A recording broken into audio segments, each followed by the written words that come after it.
حضرت ابراہیم علیہ السلام نے اپنے رب سے ایک ایسی دعا مانگی جو ہر مومن کے لیے روشنی کا ذریعہ ہے۔ آئیے اس دعا کو سیکھتے ہیں اور دوسرے دوستوں تک بھی اسے شیئر کر دیجیے گا، صدقہ جاریہ ہے۔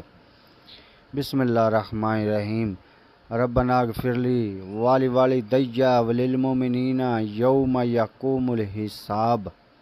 ترجمہ: اے ہمارے رب، اے ہمارے پروردگار، مجھے اور میرے والدین کو اور تمام مومن مردوں اور تمام مومن عورتوں کو بخش دینا جب حساب کتاب کا دن قائم ہو، آمین۔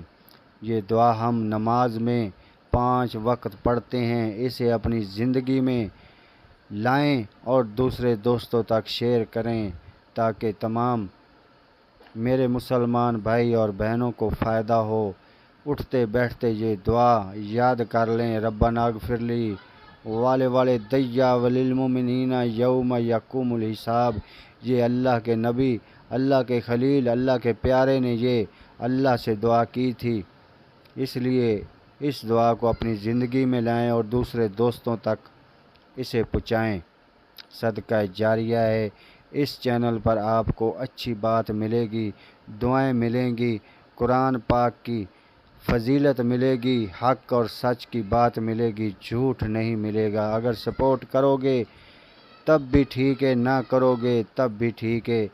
آپ کا اللہ پاک آپ کے مال و جان اولاد میں رحمتیں اور برکتیں فرمائے۔ میری زبان تھوڑی سی اٹکتی ہے، اس لیے معاف کرنا اور زیادہ سے زیادہ سپورٹ کرنا انشاءاللہ۔ اللہ پاک آپ کے ہر چیز میں رحمتیں اور برکتیں فرمائے گا۔